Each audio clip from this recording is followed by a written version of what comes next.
kabajamtoota hordoftoota keenya jirtu fayyaa keessanii nagaa kooti galata waaqayyoo baga nagaa fayyaa taatan isiniin jecha egaa deebi'ee dhufeen jira jechuudha. Like share gochuudhaan nu dhaggeeffadha. Like share gochuun immoo gatii nama hin kaffalchiisu jechuudha. Egaa maaliin dhuftee jechuun keessan immoo tuun jechuudha.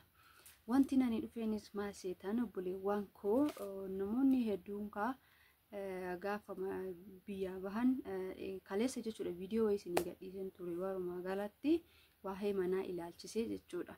Waa'ee manaa ilaalchisee ammas manoonni hedduun akka diigamaa jiran jechuudha kan ani dhagahe. Manoonni kun diigamanii namoonni hedduu obboleewwan keenya hedduun biyya Arabaa jiran akka bu'aa jiran jechuudha walumaa galatti kan argi jechuudha. Sababni isaa maalidhaa fi gaafa jennee ilaallu tokkoffaa irratti kaartaa pilaanii hin qabneedha jedhanii jiru.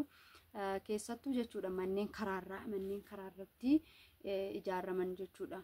Manneen karaa fakkeenyaaf manneen karaarraa nama fayyaduu jenneetidha miti reenu yookaan immoo yoo akka suuqii wayiitti bannee manni karaarraa nu fayyada jennee yookaan gaariidha jennee binna gaafsan jechuudha.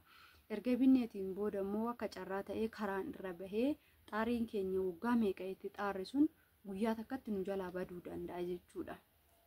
Kanaafuu hamma isin danda'ameen keessattuu jechuudha karaarratti hin bitinaasin jechuu barbaade tananii jechuudha.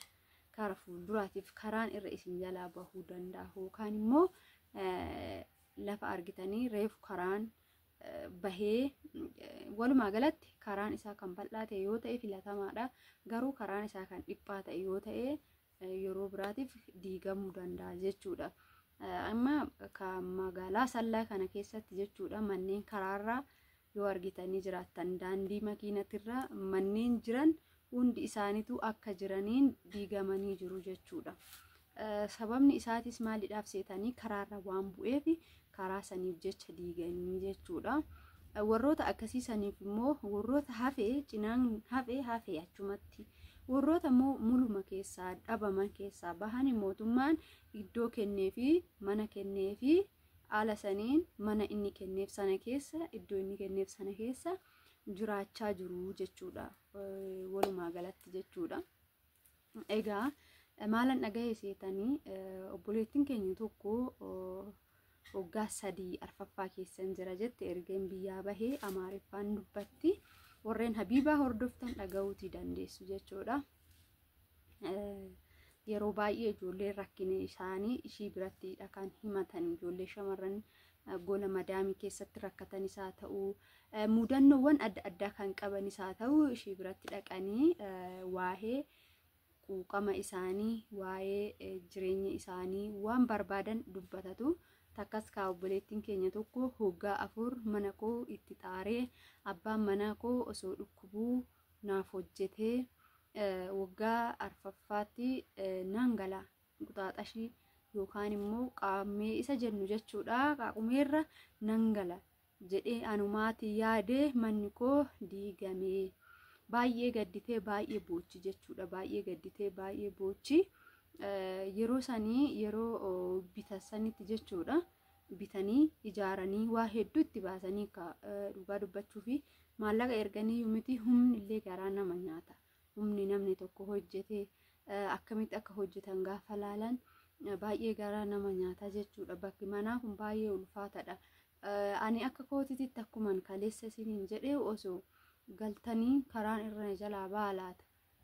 Manni kun booda na jalaa diigamamu na jalaa hin diigamu booda karaan waan addaa isinii galee rakkoon nama mudataa laata jettanii laaltanii bira geessanii bitattanii ofii keessanii mana ijaarama bitachuu isiniif wayyaa maallaqi keessan amma keessattuu baay'ee waaddadee jira jechuudha.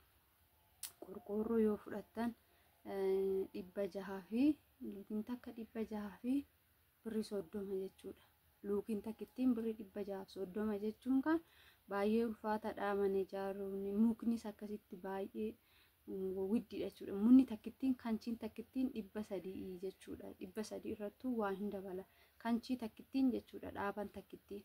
Isa kanaan deebisaatoo itti naqaan jira filxiiwwan garagaraa innis baay'ee overiidha jechuudha.